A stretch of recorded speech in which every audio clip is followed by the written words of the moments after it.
The desert does not negotiate. It does not warn. It simply arrives, and by the time a man understands what has happened, he is already part of it. That is what the stranger learned on the third day. He had been left in the sand with his hands tied behind his back, rope around his wrists, the fibers digging into skin that had dried and cracked in the sun. No water, no shade. The men who left him had taken his hat, his gun, his horse. They had left him with nothing but the sky and the understanding that the sky would not help. He did not scream. Men who scream in the desert waste water they do not have. He lay on his side and watched the horizon and waited for something he could not name. The men who left him were not monsters. That is the part that matters. They were men who had made a calculation. The stranger had become a problem. Problems have solutions. The desert was the solution they chose because it was quiet, and it required nothing from them except the act of leaving. No faces to remember, no sound in the night, just a man in the sand and the expectation that the sand would do what the sand always does. The stranger had ridden with them for 6 weeks. He had shared fire and salt in the long hours of silence that come between men who do not need to speak to understand each other. He had trusted the way one trusts in the wilderness, not completely, but enough. Enough to sleep when they slept, enough to let his guard down when the fire was low. He had been wrong. The man who untied the rope had been named Garrett. Not that names matter now. What matters is that Garrett had looked at him in the firelight the night before and seen something that frightened him. Not cruelty, not weakness, something worse. The stranger had a way of being present that made ordinary men feel ordinary. Garrett had felt it. Garrett had decided he did not want to feel it anymore. So Garrett made a choice. The others followed because the others had their own reasons. Debts paid, threats managed, a share of whatever the stranger had been carrying that was never discussed. They were not a gang. They were a collection of men who had found temporary alignment and would scatter once the job was done. The job was leaving the stranger to die. Garrett did it himself, knelt in the dirt, cut the rope that bound the stranger's wrists, and walked to his horse without looking back. The stranger watched him go, watched the dust rise, watched until there was nothing left to watch. Then he began the work of staying alive. The first day is the hardest, not because of the heat. The heat is constant, and the body adapts or breaks. The first day is hard because a man still believes someone will come. That is what the stranger learned. On the first day, he still thought someone might return. Not Garrett, not the others. Someone. Anyone.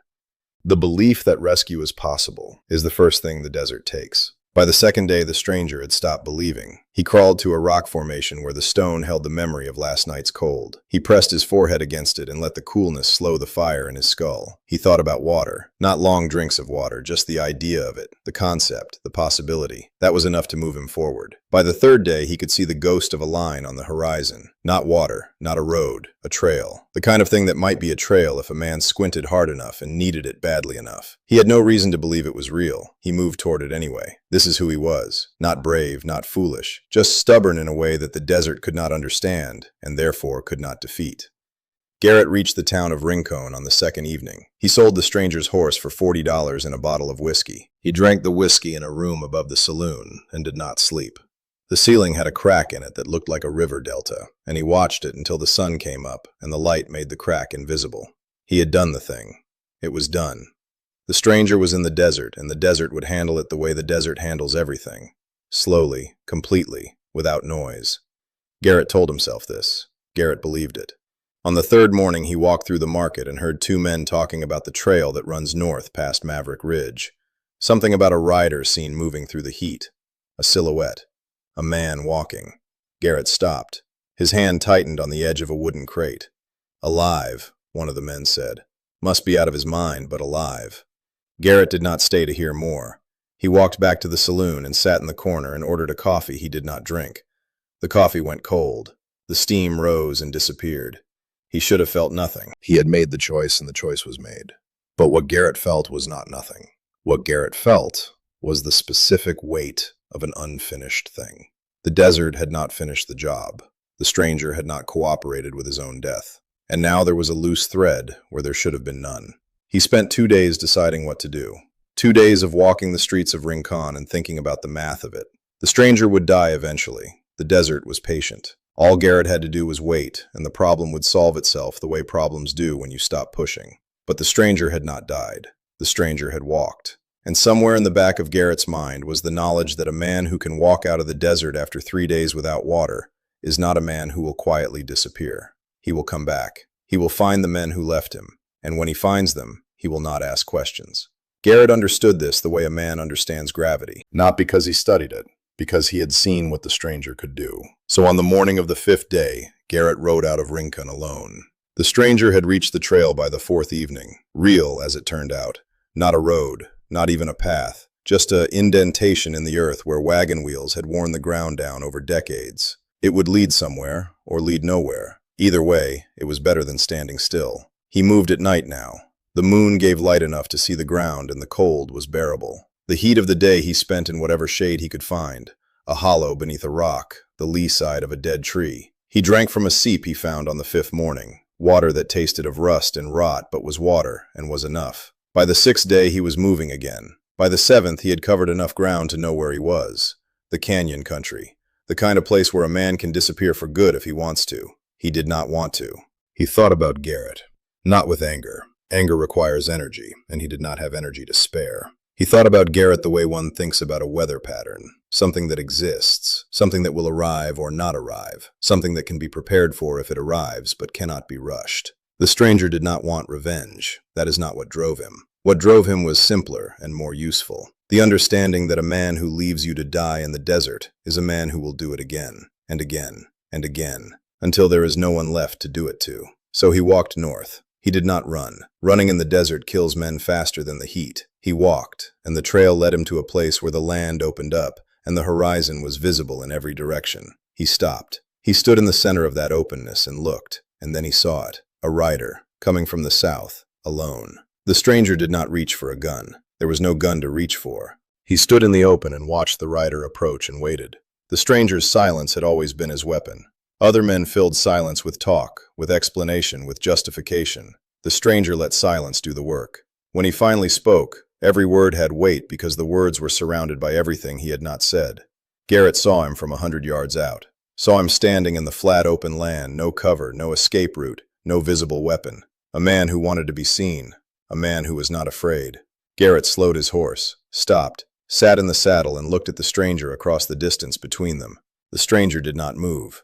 Garrett dismounted, tied the horse to a low branch, walked the remaining distance on foot. He stopped 10 feet away, close enough to talk, far enough to run if he needed to. The stranger looked at him, said nothing. Garrett opened his mouth, closed it, opened it again. "I came back," he said. The stranger did not respond. "To finish it," Garrett said. His voice was rough, unpracticed. He had not said these words to anyone, not even to himself. The stranger looked at him. The sun was behind him now, low on the horizon, and his face was in shadow. Garrett could not read his expression, could not tell if the stranger was about to kill him, or let him speak, or simply stand there until Garrett understood that standing there was already a form of answer. "Why?" the stranger said. One word. Garrett had heard him say very few words in all the weeks they rode together, but he had never heard that word. That word was new. That word meant, "I am listening." That word meant, "You have something to explain and I will hear it before I decide." Garrett swallowed. The air was dry and his throat felt like sandpaper. "Because I was afraid," he said. The stranger did not move. "Not of you," Garrett said. "Not anymore. I was afraid of what I was becoming, the way you made me feel small just by being there, the way I could not measure up to whatever you were. I thought if you were gone, I would feel like myself again."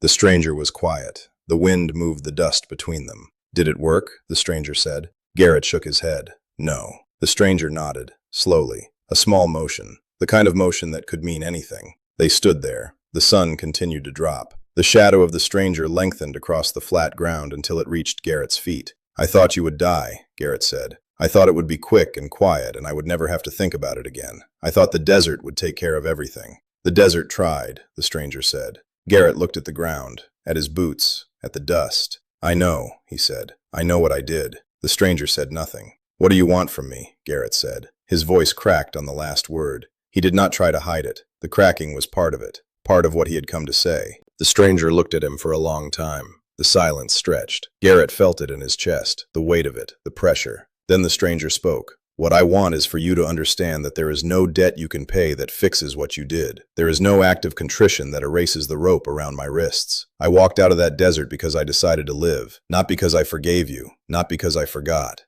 Garrett waited. "But," the stranger said and stopped. The word hung in the air between them. "But," Garrett repeated, almost a whisper. But a man who rides back into the desert alone to face what he did is not the same as a man who leaves. That is not nothing. The wind picked up. Dust, heat, the smell of something distant and dry. The stranger took a step closer. Garrett did not move. "I am going to walk away from you now," the stranger said. "I am going to walk north, and you are going to stay here. And then you are going to go back to wherever you came from. You will not follow me. You will not send anyone after me. You will tell the others that I am alive, and that I am coming, and that what happened in the desert is not finished." Garrett's mouth was dry. His hands were shaking. "If I see you again," the stranger said, "it will not be a conversation." He stepped back, turned, began walking north. Garrett watched him go, watched the figure grow smaller against the open land, watched until the figure was just a dot on the horizon, and the horizon was just a line between dust and sky. Then Garrett stood alone in the place where the stranger had been, and the silence was different now, not empty, just waiting. The stranger walked until the light was gone. He did not stop. He moved through the dark at a pace he could maintain, the ground visible only as lighter and darker shades of black. He did not think about Garrett. He did not think about what had happened or what would happen. He thought about nothing. He moved. There is a way the desert makes men into what they need to be. The stranger had learned this years ago. The desert strips away everything that does not matter until only the core remains. The thing underneath the fear and the hope and the memory, the thing that will not stop. He was that thing now. Whatever else was gone, that remained. He reached a ridge by moonrise and stopped. Looked back the way he had come. No movement. No rider. Garrett had listened. Or Garrett had gone to prepare. Either way, the stranger would be ready. He sat on the ridge with his back against a stone and looked at the stars. The same stars that had watched him in the desert. The same stars that had watched him crawl toward water and crawl toward trail and crawl toward the horizon with nothing left. He closed his eyes, rested. Did not sleep. The night passed. The stars moved. The desert cooled and then began to warm again as the eastern sky turned gray. He opened his eyes and looked east. The sun was coming. He stood. He brushed the dust from his clothes. He looked at the land ahead, the broken country, the canyons, the places where a man could walk for days and see no one. Then he began to walk. Garrett returned to Rincon. He did not sell the horse. He did not drink. He sat in the room above the saloon and looked at the crack in the ceiling that was no longer there in the daylight. The others would come looking. The men who had helped him leave the stranger in the desert. They would hear the news eventually, that the stranger was alive, that he was walking north, that he was coming. They would want to know what to do. Garrett had no answer for them. He had come back. He had faced the thing. He had said the words he needed to say. It was not enough. He knew that. It would never be enough. But the stranger had walked away. That meant something. Garrett did not know what. He only knew that it meant something, and that he would carry it with him for whatever time he had left. He lay down on the bed. He did not sleep. He watched the light change on the wall and thought about a man walking north through the broken country, a man who had been left for dead and had chosen to live, a man who had looked at the man who betrayed him and decided, for now, to let him go. The stranger would come back. Not today, not tomorrow, but someday. And when he did, Garrett would not run. He understood that now. That was the thing he had ridden into the desert to learn. Some debts are paid in blood, some are paid in years, some are paid in the slow work of becoming the man you should have been all along. Garrett closed his eyes. The sun rose, the day began, and somewhere to the north, the stranger walked.